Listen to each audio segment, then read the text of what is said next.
coming on to the next section. Now, of course, Dr. Mukund, you've been in the industry for over 2 decades, started off your career like everybody else, and of course, paved your way through. And today, you are a leader in your industry, right? People look up to you. So we'd like to know we have a lot of leadership-based questions for you, right? Starting off with, what is the most difficult part of being a leader? Well, the most difficult part of being a leader is where you probably want to be seen as the one that your team probably wants to evolve themselves on, where you become that little bit of the epitome, and you want people to model themselves on. So it becomes very I would probably say, the way that you probably carry yourself, as simple as that, to the way that you probably relate to respect the various different people, the entities, your partners that you work with. I think that becomes very important and probably is getting missed out. A lot of people focus today in terms of evolving themselves on a technical platform, but also on a very, very differentiated note. It is very important to also identify and also respect the various different stakeholders that you'll be working with, vendors, but then I refer to them as partners, and also see that the entire ecosystem is being handled very well. So in terms of career, where people look upon to me, I think it becomes very, very important. And things that I've learned in the past on how not to be a leader, I ensure that I see to that I evolve myself, where I've seen certain leaders, where they're not leaders, you call them as bosses and managers, and then you try to become and evolve yourself in terms of a leader. True. Another aspect that comes out is a lot of people land up imitating their leaders, right? And there's a very thin line between imitating and being a leader. What do you think people should do in order to not actually imitate? Because it's not going to take you far, right? Very true. I think people lose their individuality at a point of time, right? It is about where you can get, where you could always look upon leaders and mentors to take guidance from them, but then probably just becoming a clone of them may probably not fit with your existing personality, and there will be a Jekyll and Hyde kind of character that could be running inside a person's mind, and it becomes very difficult to look at the difference between reality and what. So you could always try to evolve, learn, and still maintain your own individuality, rather than being a control C and a control V over there. Absolutely. Very well put. Now, what is the one mistake you witnessed leaders making more frequently than others? I would probably say, I would say a lot of leaders today, it's just based on assumptions, right? Than looking at facts of the matter today, which is being missed out at a very, very gray area. A lot of leaders are doing that, and I've experienced some of these things too. So I think there can be a combination of where you need to look at facts of the matter, and also where you bring in intuition to play together, and rather than just go one-sided on either, just going one-sided on either of these two frames is risky. I think a leader brings in data and intuition, puts both together, and then takes a right decision, or takes a decision.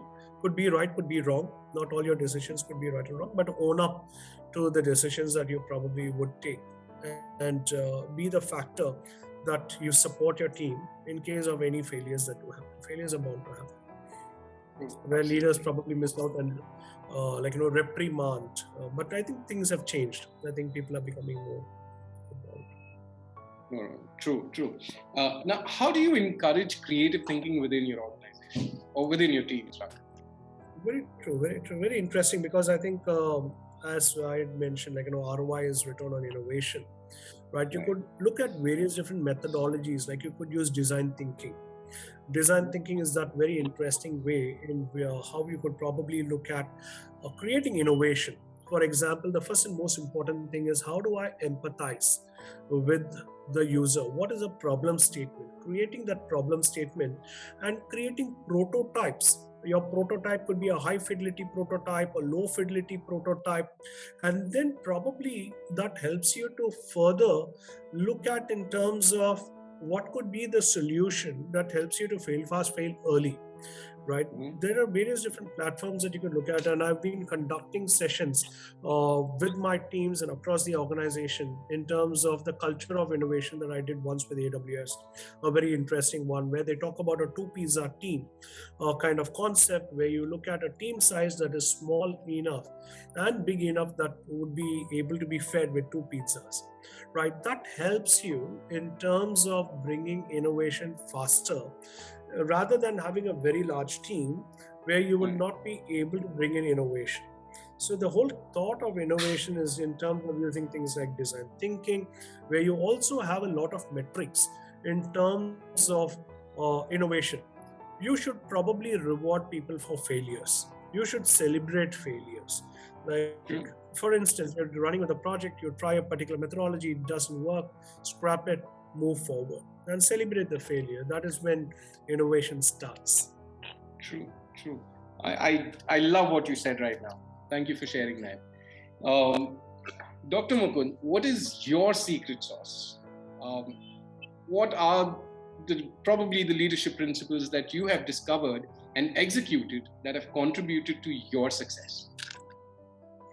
Well, magicians do not reveal the code, and you know that Uncle Sanders, Uncle Sanders never revealed the KFC secret sauce for his chicken. Right. But then I'm going to let you on over here with one little secret that I have probably used in terms of, I would say, empathize. And I think that's the most important thing that you would probably be seen as a leader. It is about how you are able to be there for your team, understand, and not just for your team, with partners, anybody that you work.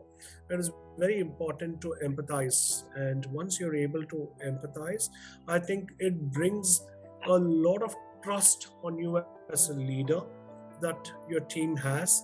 And when the trust is being built, and I think that's the most important thing that I would love to carry back than anything else.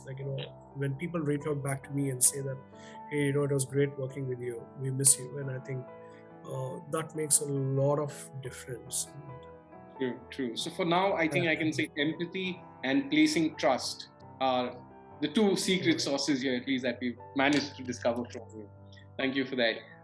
What advice would you give someone who's going into a leadership position for the very first time?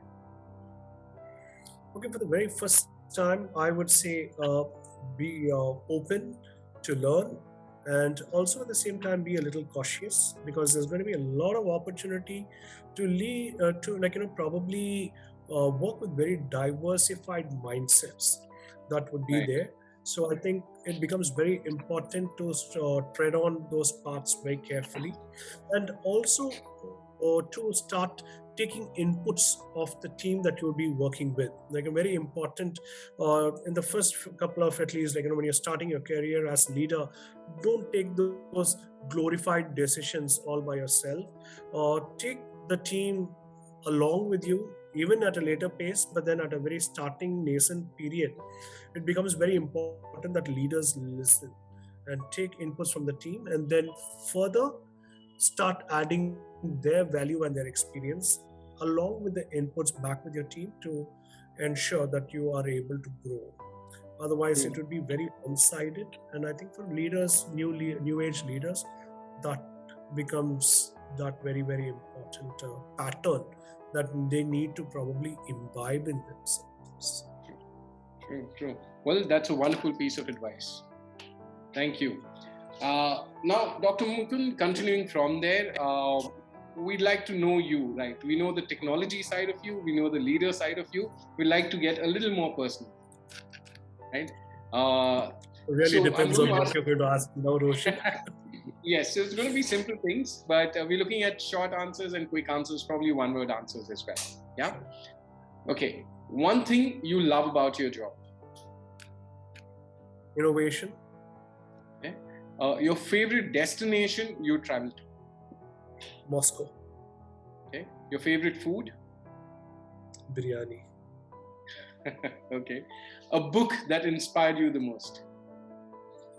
I would probably say more than a book that inspired me. There have been quite a books, but I will place emphasis on a book which is CRM at the Speed of Light.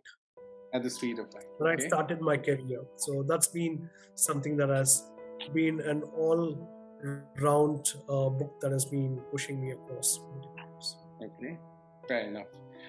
Who's your role model? Role model, well, I would probably say quite a few people, but then one person, if I could attribute, is definitely everybody's hero is their own dad, right? So they've seen the toughest of the situations, the toughest of life, and they ensure that you are on the best pedestal forward. So, True. yeah. Okay. All right.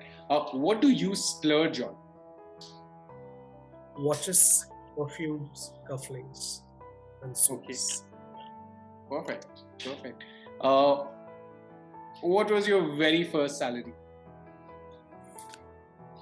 A very, When very you humble, started your career, yeah. a very, very humble 3,000 rupees per month. 2,000 when I started as a trainee. I still remember. Interesting. And was that like a decent or a good amount back then? I would probably say that there was still a lot of scope, but for me, I was just fresh out of college, my very next year out of college, so Right. no qualms over it. And then the next 6 months, I did see a good growth, right? But as a trainee, way back in 2000, when you start your career, when nobody knew what IT was, and CRM today, which people talk about, nobody knew what CRM was, and I started my career in CRM. So yes, I'm still happy. No qualms over it. True, absolutely. One thing left to do. Left to do, well, I would probably say write a book, which I'm planning for, and direct a movie.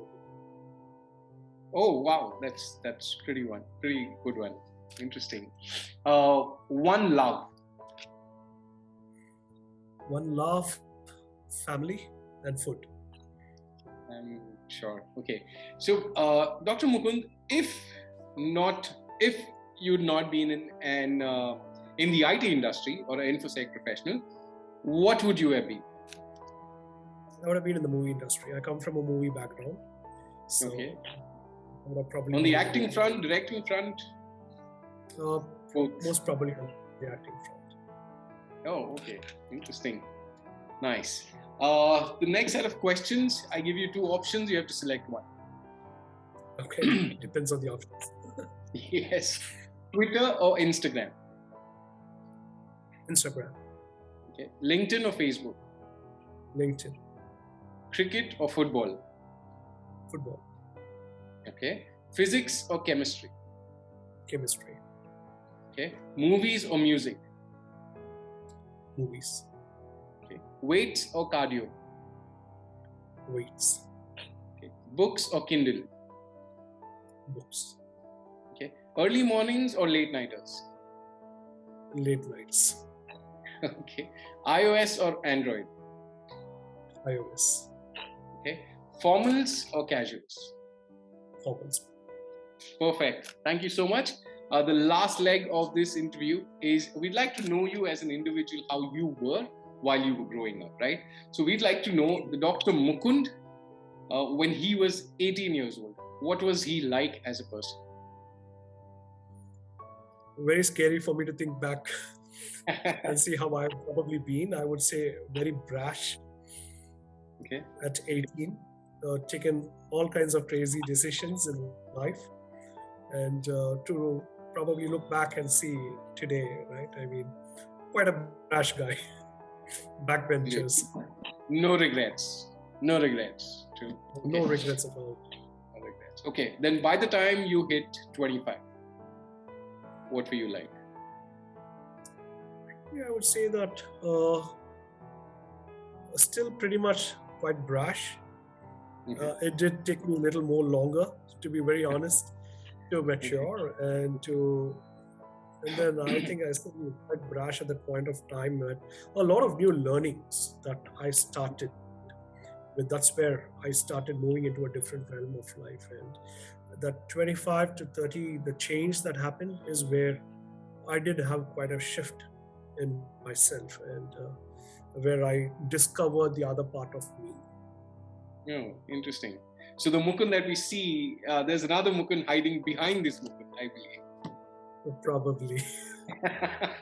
Okay, all right. And by the time you hit 30, what were you like? I looked at what I could give back to the society, because I had looked at the various ups and downs of life.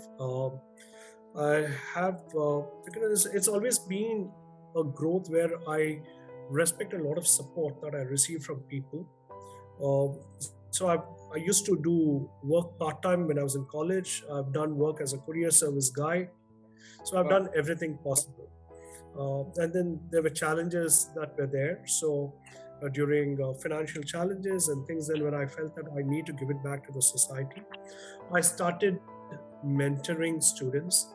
I started going to various colleges, universities, designing credit courses for them.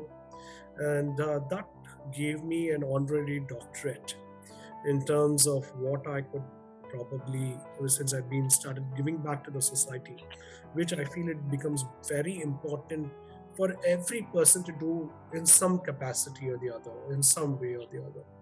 So that is when I felt that's a lot more and a purpose of life for which we are all here for. And true. Well, that's a very noble thought that you have, and I'm sure your contributions are contributing to a lot of people whom you're mentoring. So, well, keep up the good work. And Dr. Mukund, thank you for sharing so much. And there's been, a blast of information that's come from you. I'm sure the people watching this will definitely have a lot to gain from. Thank you once again for sharing your insights with us. Thank you so much for having me on your podium and platform, Roshan. It's been a pleasure to interact. Thank you so much. Thank you so much.